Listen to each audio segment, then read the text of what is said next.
Okay, so this is the 10 minutes speaking, so let's get started. I think that's gonna be pretty good for me for this one. I mean, pretty awesome if I have a mind of, doing homework and then just finishing all of them, finish all of them and it's gonna be perfect. Or, at least I believe that I can do that. Okay, so just do it. Otherwise, I don't have um, any motivation for doing that, so I need to so I have to do it right now in order to have a better idea of what I'm doing right now. So now I'm doing the 10 minutes speaking, so let's get started. I don't want to waste time anymore. Actually, I've wasted for this 30 seconds. So okay, so let's go.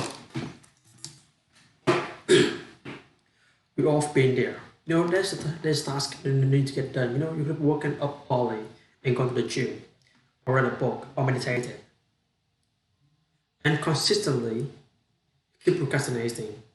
Why? In this video, I'm going to cover the 9 reasons that people procrastinate and the 9 solutions that are proven to work to help you overcome.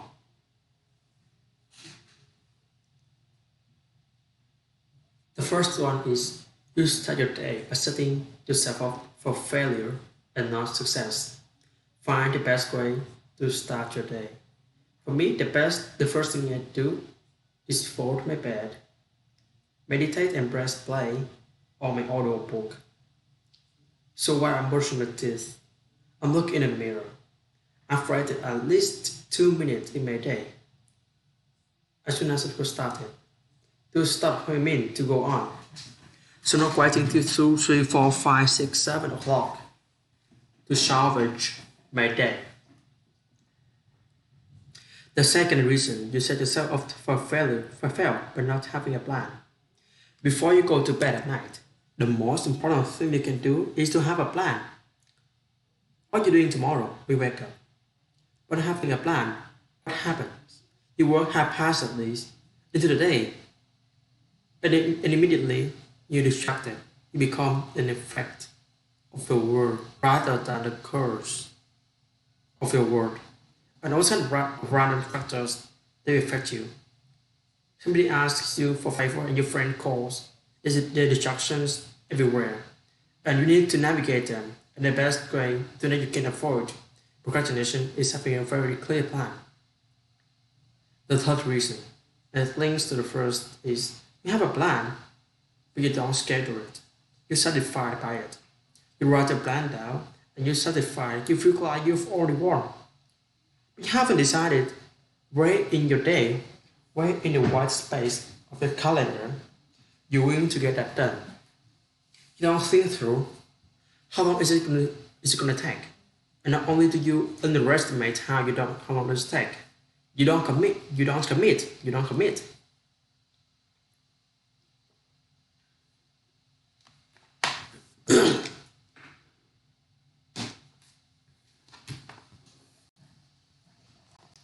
We have the clarity of what is going to happen, how it's going to happen, and why it's important to you. It's going to get done by leaving something by chance, by having some wiggle room. You make it more likely that you're going to procrastinate. Leave no stone unturned.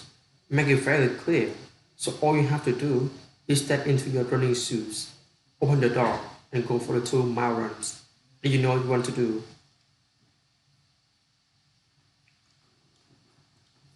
The fourth one is you don't put yourself in productive environments. Be real. Are you going to get the book written? Are you going to get the assignment done by sitting in your pajamas? Again, working from home, or working from somewhere where it's comfortable. Are you going to be more productive if you go to the writer's group? You sit with other people to write the next chapter of your blog or your book. What is the most productive environment around you? Who are the productive people you expose yourself to so you get what you need to done? Number 5, distracting technology, distracting people and places. What I mean by this is there have been so many times where I love my family, but they get distractions sometimes. I'm sitting on my laptop, I have my headphones on, I'm focusing on something, but it's a funny video they want me to watch. There's random fractions that really I don't need to answer right now. And so happens my attention is drawn here and it takes another 20 minutes sometimes for me to get back into the flow. And that the fault really it wasn't my family, it was me. I know what I could do. I know I could go to the coffee shop, or to the bus stop, or sit in the car, or the cafe at my local gym. Number six is you have an avoidance for a particular type of task. What I noticed was when I was talking to my friends about this task, I don't give those time to do that long commonly return. What I'm doing, I'm creating this narrative that there are some tasks that I like doing and some tasks that are long. But when I dissect that, what does it really mean? What if I just make it a really simple thing? What if I understood that really I'm really 2 hour task that requires a couple of hours, a bit of focus, and it's done.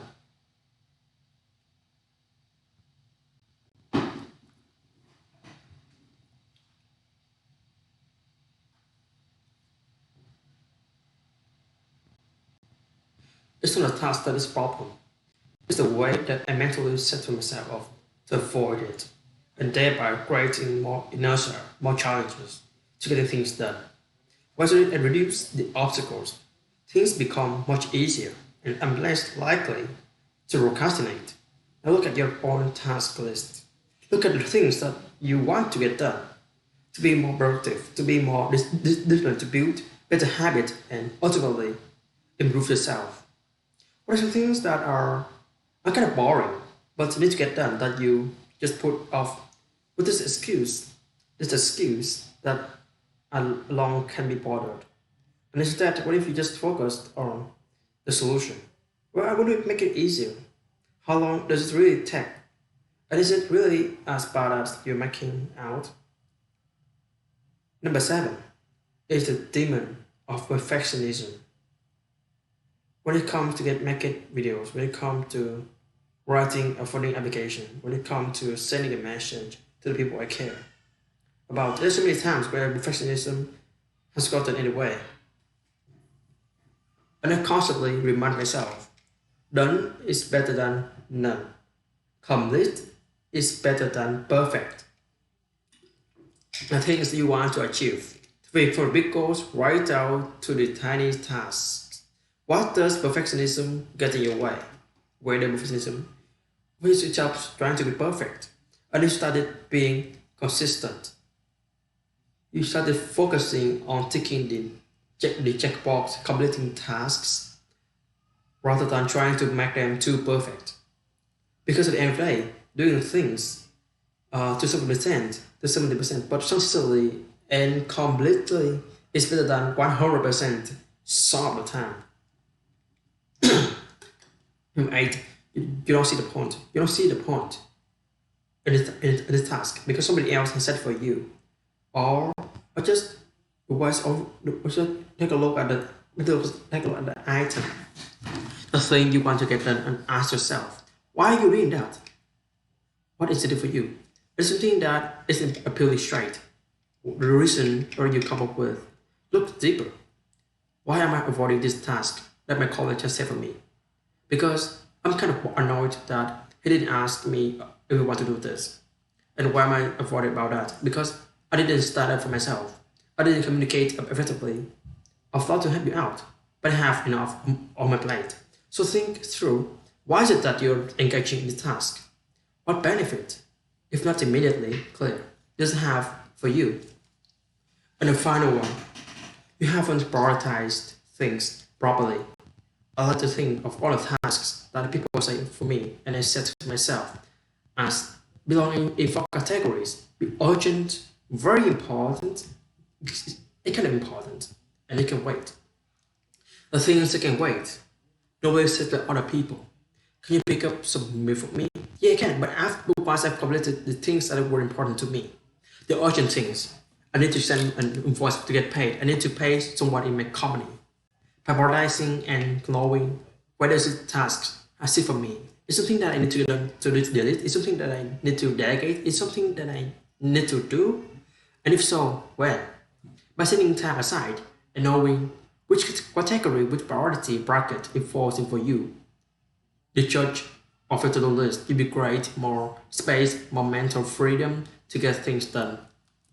Right, so that's enough for today. Okay, bye guys, have a really good day.